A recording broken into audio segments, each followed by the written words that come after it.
Kemarin saat launching buku Pulih dari Trauma ada salah satu pertanyaan menarik. Salah satu peserta bertanya, apakah mungkin saya trauma jika bukan saya yang ngalamin? Misalnya orang lain yang ngalamin terus saya ketularan. Ketika dia bertanya itu, dia bilang, mungkin ini pertanyaan yang bodoh. Sedikit teman-teman perlu tahu, itu bukan pertanyaan yang bodoh. Karena jawabannya, memang trauma bisa menular. Pakai dalam tanda kutip ya, bukan berarti seseorang punya trauma di sebelahnya langsung ketularan gitu ya, enggak juga. Seseorang bisa mengalami gejala trauma bukan hanya karena dia mengalaminya langsung, bisa saja karena dia melihat, bisa saja karena dia mendengar dari orang yang dia sayangi, atau bisa saja cuma diceritain sama temennya. Itu bisa banget. Penjelasan sederhananya begini teman-teman, trauma itu bukan soal kejadian ya, trauma itu soal respon dari kita di dalam sensasi di badan loh ya, responnya akibat dari sebuah kejadian.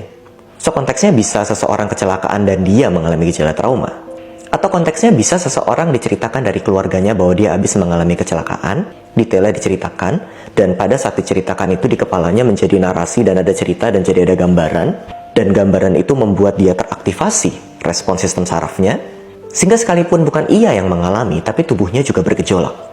Menjadi memori yang terekam. Bukan hanya tentang cerita yang terekam, tapi ada gambaran yang terekam.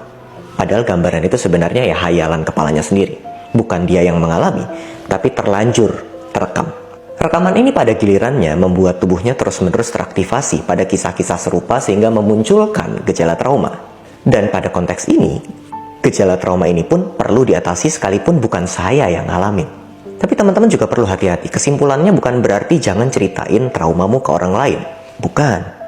Karena jika trauma bisa ditularkan, maka kesembuhan bisa ditularkan, maka kesenangan bisa ditularkan, maka ketenangan bisa ditularkan, maka kedamaian bisa ditularkan, maka kebersamaan bisa ditularkan, dan lain sebagainya. So, solusinya nggak semata-mata jangan cerita, nanti ngebebanin orang lain, ngebuat trauma orang lain. Enggak.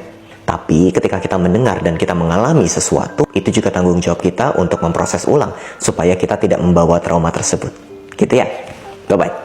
Kalau kamu lagi galau, butuh kedamaian, dan juga lagi sakit hati atau anxiety, ucapkan kata ini akan membawa kedamaian ke dalam diri kamu. Sanfatu Sarum, Sanfatu Sarum, Sanfatu Sarum. Artinya adalah kedamaian dan perlindungan Tuhan. Itu akan memberikan kedamaian ke dalam hati kamu. Sanfatu Sarum, Sanfatu Sarum, Sanfatu Sarum.